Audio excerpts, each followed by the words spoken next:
ratusan judul sambil perang sambil baca. Jadi banyak orang sudah dagang nggak pernah baca buku. Ada orang sudah pegang jemaat, pendeta tak mau baca buku. Pendetamu pendeta yang rajin. Seumur hidup buku yang saya beli dengan uang sendiri lebih 12.000.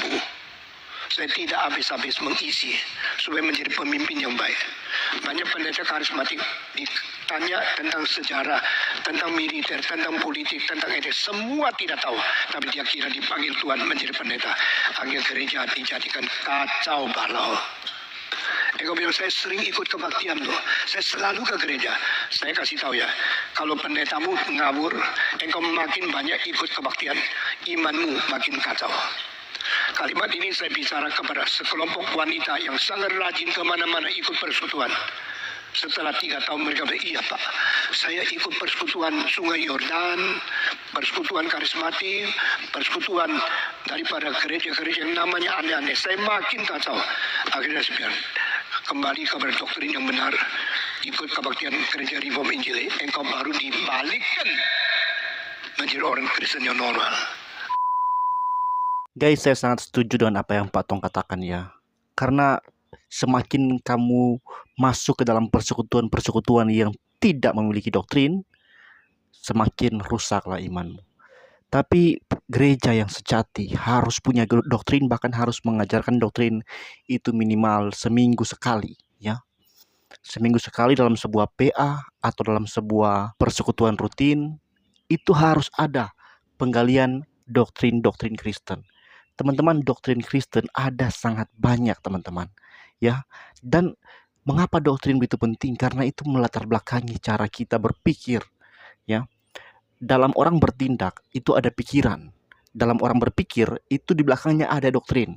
Ya, sekali lagi ya, dalam orang bertindak, bertutur kata, orang berlaku, di balik itu ada yang namanya pikiran.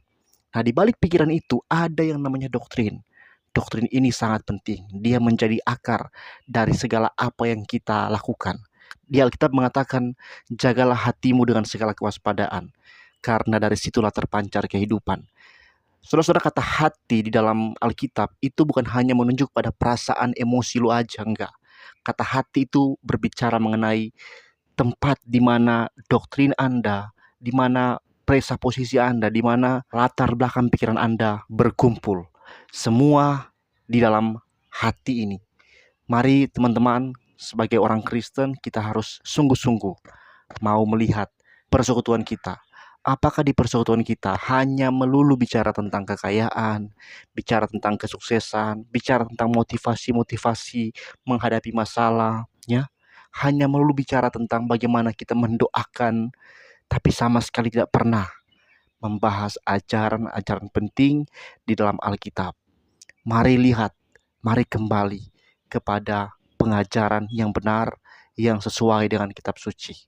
Kalau Anda mengatakan, nggak perlu doktrin, ingat, kalimat nggak perlu doktrin itu adalah doktrin juga. Doktrin yang mengatakan nggak perlu doktrin. Dan ini kacau sekali. Ketika Anda menjadi orang yang tidak peduli dengan doktrin, maka itu sebenarnya Anda sudah menjadi orang yang tidak ada tulangnya. Udah menjadi orang yang tidak lagi punya prinsip, tidak punya pendirian hidup. Anda akan mudah diselewengkan ke sana kemari, akan mudah diombang-ambingkan oleh rupa-rupa angin pengajaran. Di zaman sekarang, zaman yang terbuka ini, yang banyak sekali tipuan, banyak sekali orang mau membawa orang lain ke dalam kesesatan demi keuntungan pribadi mereka.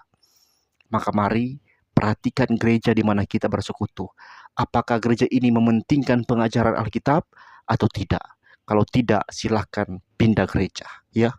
Bergerejalah bukan di gereja yang dekat, bergerejalah di gereja yang benar. Tuhan memberkati. Shalom.